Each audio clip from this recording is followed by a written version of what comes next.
आया election commission के वकील से कि जब पीटीआई के लोग पकड़े जा रहे थे और वो प्रेस कॉन्फ्रेंसेस कर रहे थे, तो क्यों नहीं इलेक्शन कमीशन, जिसकी जिम्मेदारी थी साफ शफाफ इंतखाबात कराना, क्यों नहीं इलेक्शन कमीशन ने कुछ एक्शन लिया? जिसके ऊपर इलेक्शन कमीशन के वकील ये कहते हैं कि नहीं, मैं हल्फन कहता हूं कि मैंने कोई प्रेस कॉन्फ्रेंस नहीं देखी, मुझे तो मालूम ही नहीं पड़ा पीटीआई वाले पकड़े जा रहे थे। जिसके ऊपर ऑनरेबल चीफ जस्टिस काजी फाइज ईसा साहब ने कहा कि मुझे भी नहीं मालूम पड़ा कि कोई बंदा पकड़ा भी गया और प्रेस कॉन्फ्रेंसेस भी कर रहे हैं। आपकी नजर में सर ये रिमार्क ऑनरेबल चीफ जस्टिस साहब का कुछ सही लगा आपको सर, ये रिमार्क? वैसे ये तो इसका बहुत आपने सवाल किया। चला भाई, हो ये रहा है कि मुल्क में इस वक्त ना कोई आइन है ना कानून है, बल्कि मार्शल लॉ से भी बदतरीन हालात हैं, जहां पर जजेस गैर महफूज हैं और क्या कह रहे हैं कि हमें अगवा किया जा रहा है, हमें टॉर्चर किया जा रहा है, हमारे घरों में कैमरे लगाए जा रहे हैं। जहां खुद जजेस इंसाफ मांग रहे हों तो हमें कौन जज इंसाफ देगा? और दूसरी बात आप देखिए कि सहाफी हैं आप, सहाफी कान और आंख होते हैं, सहाफियों के लिए काले कवानीन बनाए जा रहे हैं, उनको अगवा किया जा रहा है, कत्ल किया जा रहा है, इंसानी बुनियादी हकूक का जनाजा निकाल दिया गया है। अभी आपने प्रेस कॉन्फ्रेंस की बात की, जाने ना जाने बूटा ना जाने, बाग ना जाने, ना जाने पत्ता ना जाने,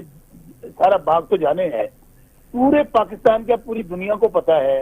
कि यहाँ पर जिस तरह से इमरान खान, जो पाकिस्तान की सबसे बड़ी पार्टी के सबसे बड़े लीडर है, 90% पाकिस्तानियों को रिप्रेजेंट करते हैं, उन समेत तमाम सियासी कारकुनों को दहशत गर्दों की तरह डील किया जा रहा है। 2024 का इलेक्शन पाकिस्तान की तारीख का बदतरीन इलेक्शन है 1971 के बाद जो हुआ। अगर नहीं पता तो सिर्फ काजी फाइज साहब को नहीं पता, जबकि इलेक्शन की तारीख उनकी वजह से आई थी सर, और इतनी बड़ी पोजीशन पे बैठे हुए शख्स को मालूम ही नहीं कि इलेक्शन के दौरान एक बड़ी जमात के साथ क्या हो रहा है। Unbelievable sir. भाईजान, हो ये रहा था, हो ये रहा, यही तो हम कह रहे हैं, यही तो हम हैरान हैं कि काजी फाइज ईसा साहब इसी पाकिस्तान, मुझे तो कभी कभी ये लगता है कि शायद वो पाकिस्तान की अदालत के चीफ जस्टिस नहीं है, किसी ऐसी जगह पे वो चीफ जस्टिस है जिसका पाकिस्तान में कुछ नजर नहीं आता, वहां पे कोई इंफॉर्मेशन नहीं जाती। ये भी मुमकिन नहीं है। आजकल तो दुनिया ग्लोबल विलेज हो गया है, आपके हाथ में टेलीविजन पकड़ा है। एक दिन मुझे याद है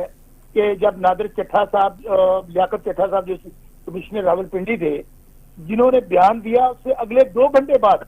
चीफ जस्टिस काजी फाइज साहब इतवार वाले दिन, छुट्टी के दिन, यूट्यूबर्स को बुला के उन्होंने बताया कि मेरा सिलेक्शन की धांधली में कोई लेना देना नहीं है। तो मेरे भाई पता सब है, लेकिन मैं फिर कहूं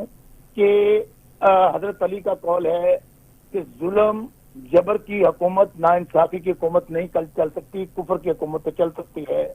इस वक्त पाकिस्तान में जो हालात हैं, अगर अदलिया, मैं बार बार ये कह रहा हूं कि क्या कह रहे हैं, मैं छोड़ दें सब बातों को, तो आप सुप्रीम कोर्ट के जजेस, हाई कोर्ट के जजेस, मतहत अदलिया के जजेस क्या कह रहे हैं कि हमें गन पॉइंट पे कहा जा रहा है कि फैसले ये लिखो,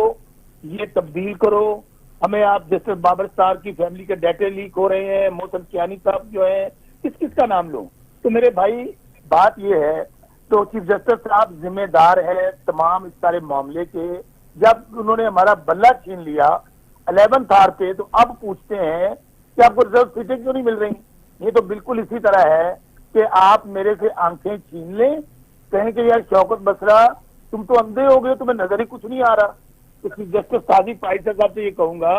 कि जब आपने खुद कह रहे हैं आज भरी अदालत में बैठ के मेरे फैसले की गलत तशरीह की गई है, और दूसरी तरफ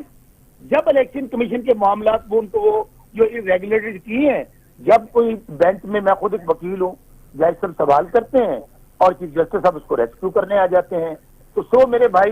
ये कब तक होगा? कब तक होगा? लेकिन सर, लेकिन बसरा साहब, अल्लाह का शुक्र अदा करें सर, बेंच में जस्टिस अतहर मिनुल्लाह मौजूद हैं, जो कि बहुत सारी ऐसी बातों की निशानदेही कर रहे हैं, जिसकी निशानदेही बड़ी तादाद में हर कोई कर रहा है, अमेरिका भी कर रहा है, लेकिन नहीं कर रहे तो हमारे ऑनरेबल चीफ जस्टिस नहीं कर रहे हैं। मैं चाहूंगा आपको सुनवाऊं सर, जस्टिस अतहर मिनुल्लाह साहब ने एक और बहुत ज्यादा वैलिड पॉइंट उठाया, जो मेरे मुल्क के लोगों को मालूम होना चाहिए कि एक ऑनरेबल जज एक ऐसी बात कर रहा है जो बड़ी तादाद में